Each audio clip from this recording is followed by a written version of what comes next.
वतन सोने की चिड़िया है मगर वो खाक कर देगा। वतन सोने की चिड़िया है मगर वो खाक कर देगा। ज़मीन हिंद के हर जर्रे को नापाक कर देगा।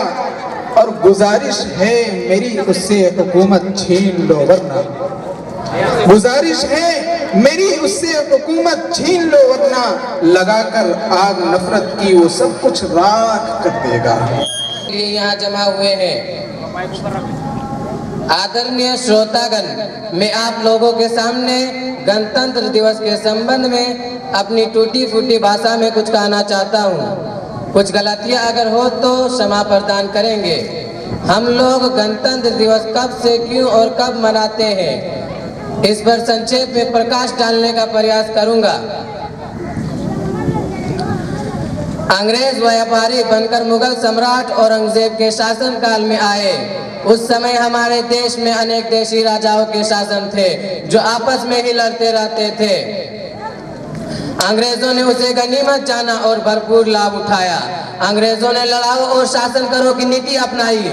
तो ही ऐसे राजा थे जिन्होंने अंग्रेजों से युद्ध करने की ठानी।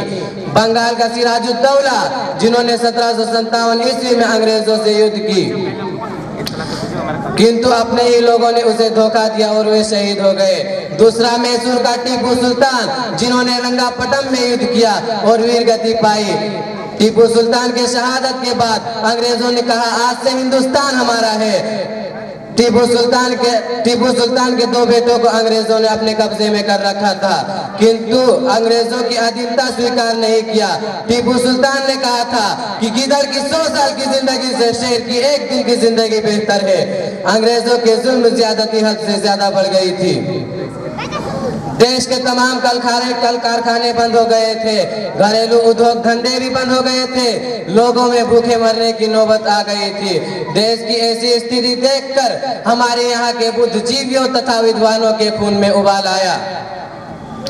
लोगों ने अंग्रेजों को देश से भगाने के लिए हिंदू, मुस्लिम, सिख, ईसाई, औरत, मर्द, यहाँ तक के बच्चे बूढ़े कंधे से कंधा मिलाकर बगावत करने की हिम्मत की। ना कोई मुस्लिम था ना कोई हिंदू, सब थे भारतवासी, सब थे भारतवासी। भारतीयों में सब थे भारतवासी। मुसलमानों में जनाब हुसैन अहमद मदनी रहमतुल्लाहि अलैह, अशफाकुल्लाह खान तथा हिंदुओं में भगत सिंह, चंद्रशेखर आजाद का नाम लिया जा सकता है। किताबों में आता है कि मेरठ से दिल्ली तक सड़क के किनारे कोई ऐसा पेड़ नहीं था जिस पर उलमाए दीन की लाशें टंगी हुई ना थी। लाखों कुर्बानियों के बाद वो सपना साकार दिखाई देने लगा। इसके लिए लोगों ने कुर्बानियां दी। आखिर 15 अगस्त 1947 को अंग्रेजों ने भारतीयों को उनका देश सौंप दिया, किंतु देश को दो भागों में बांटकर अब भारतीयों ने नए संविधान के निर्माण की बात सोचने लगे। बाबा भीमराव अंबेडकर के प्रतिनिधित्व में 300 महान पुरुषों की एक समिति बनाई गई। लोगों ने बड़ी सूझबूझ और विचार कर लगभग 3 साल की समिति 3 साल की अवधि में संविधान का मसौदा तैयार किया। यह संविधान 26 जनवरी 1950 को लागू किया गया। इस संविधान के अनुसार नागरिकों को 6 बुनियादी अधिकार दिए गए: धार्मिक अधिकार, संत अधिकार, शिक्षा का अधिकार, भारत में कहीं भी निवास का अधिकार, नौकरी का अधिकार, अभिव्यक्ति का अधिकार। तब से हम 26 जनवरी को हर साल गणतंत्र दिवस हर्षोल्लास के साथ मनाते आ रहे हैं। दुर्भाग्य इस